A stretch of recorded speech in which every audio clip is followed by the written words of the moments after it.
All right, Joel, tell us about what's going on in Ikoria. We don't know much yet. We have had some very, very small details and cryptic hints dropped by Mark Rosewater and Gavin V. We want to discuss them. Also, some new art, some advertisement art with a little slogan on it that officially has released. Let's get into all of that and more. The video on Ikoria starts right now.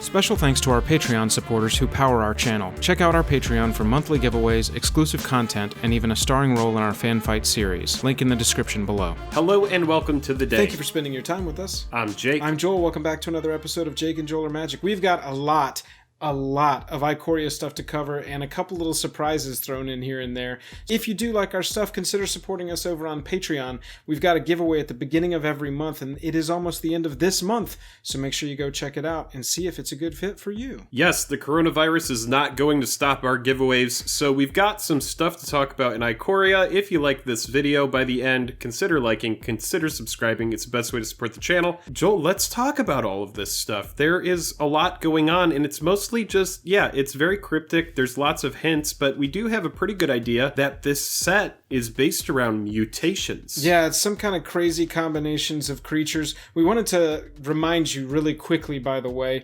that Ikoria Draft booster boxes are going to have box toppers. That was information that we knew, but when we read it recently, we were like, oh my gosh, we haven't even talked about this. So we think that that is an important piece of information to include in what we know about Ikoria right now. For sure. And from a finance standpoint, what you really need to know about that is that a box topper is going to be an extended art. You're going to see people say box toppers, and you're also going to see people say extended art. It's pretty much the same thing. It's just going to be like a flashy extended art foil card, and it's basically just extra value on top of the box. Now, granted, some of these are going to be jank, and some of them are going to be very expensive, but it's just an extra card, much like what was established in Ultimate Masters, that's going to come with your sealed box. Curious, Jake, do they consider the single cards that are guaranteed, like the Minotaurs that were legendaries, or the Take Infinite Turns card that they printed as a box topper special? Is that also considered a box topper? So there's a difference between a box topper and an extended art buy card. A box promo, that's what I'm thinking of. The buy a box promo. Yes. The big difference between a buy a box promo and a box topper is that a box topper is going to have that new extended art frame. Right. And it's going to be random. So when you get a buy a box promo, you're getting an individual card that came out of a pack, and they're all the same card, and they would be given to you by your LGS. These box toppers are going to be random, sealed inside the box, unlike buy a box promos. And it says here, we'll show you the cards as we get closer to release, but for now, just know that the box topper is unlike anything Magic has ever done. So that never mind. It's going to be different than what I'm talking well, about. Well, no, I mean, that could be a million different things. That could be a new frame. I mean, the Amonkhet, masterpieces were unlike anything that had been done before because they were in hieroglyphics that were hard to read. Let's get into the new information. Jake, look at my Digimon right here. Okay, so we were just talking about, and the big thing that I want to focus on here with this image is make your monster. Yes, this was a phrase that we had heard in various things up to this point, but this is the first big time I personally have seen it officially on something. Yes, and we actually have a very big departure from what we would expect MTG art to look like. This is very new. This is very stylized. It has a cell shaded kind of look. Yeah, cartoony, like Saturday morning cartoon. I would expect this thing to be fighting, the Transformers or some crazy. I was just gonna say like a Beast Wars kind of Transformers kind of thing, and with the Make Your Monster, and what we've learned is that there's going to be one of the biggest auras, or the biggest aura to date is going to be in this. Yep. So I'm guessing that this set is going to be about customization. This set is going to be about we're just going to get into it here. Mutation. But we're going to talk about Jake, you kept saying the word mutation. I was curious if you had noticed this, because I actually just noticed this as we start shooting. Unlock the secrets of mutation in the land of giant monsters. So there you go. Well, never mind. There is no new information that can't be discovered by looking at these pictures. But if you're here to hear what we have to say about it, we're going to continue talking about it. They've also said along the lines of the biggest aura ever as far as power toughness.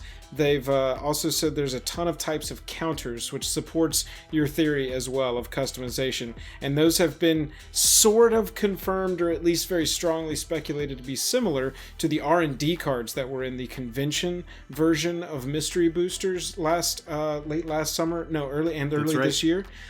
They had counters like Death Touch counters, First Strike counters, Trample counters, things like that, so that various creatures could gain various abilities. Jake, I mean, just with that information alone, I am not looking forward to having... If I played in paper, I would not look forward to having to keep track of, okay, so what does that thing have right now? Death Touch, Trample, First Strike?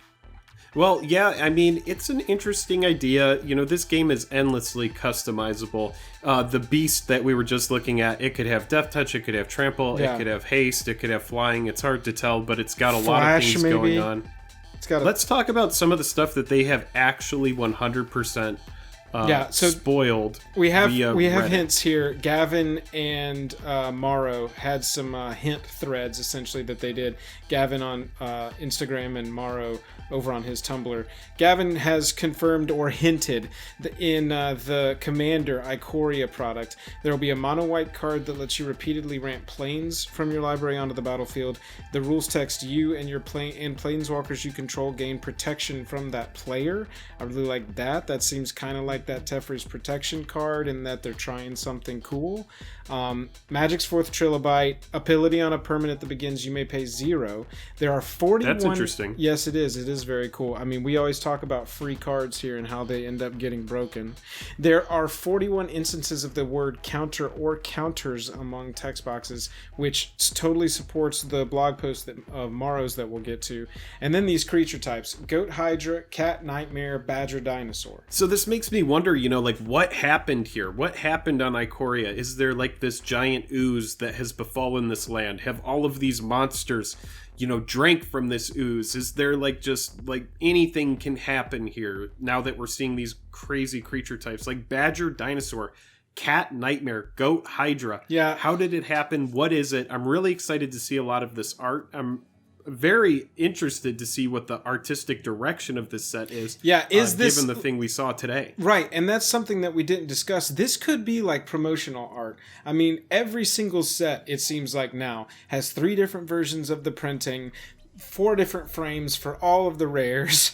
There are alternate art, different language versions across multiple sets.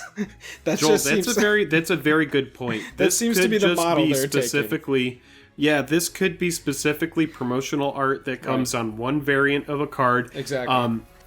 If you don't know what we're talking about, think like how Theros Stargazing and how Theros, all of the gods had a constellation variant. Now, obviously, this doesn't look anything like a constellation variant, but just think that a lot of the time, the standard set is going to have a specific art direction that comes with it, and then the variants, like the Amonkhet invocations, or like the masterpieces that came out of Kaladesh and Aether Revolt, they all had a very big departure from what the normal style of what you would think a Magic card, a modern Magic card, looks like. So just think of it like that. And I think, Joel, that's probably the best assessment that I've heard so far, because I just couldn't see them making this dramatic of a change based on what we've seen in modern sets. It reminds me a lot of the Japanese alternate arts from War of the Spark, of those planeswalkers that they did. Yeah. Because this does, to me, look much more anime in style than we normally get. The really expanded, mouth, and the motion blur back here, and even the color burst thing coming from behind. It looks like a freeze frame in a Digimon episode or something. I know I keep saying that, but any number of monster based animes that the monster jumps and then it kind of freezes while the main character's going, oh, what am I going to do now? It's approaching right. me with great swiftness, you know. Yeah, that's what it reminds me of a little bit, and so that's what I think with it that we could be seeing. It also reminds me a little bit, not this, but these creature types that we're seeing, and we'll hop over to Maro's too, and then we'll kind of circle back to Gavin's other one. But these creature types, Dinosaur, Turtle, Shark, Beast, Demon, Kraken, it reminds me of the silver bordered set that happened 2 sets ago, not the box set, but the actual booster product.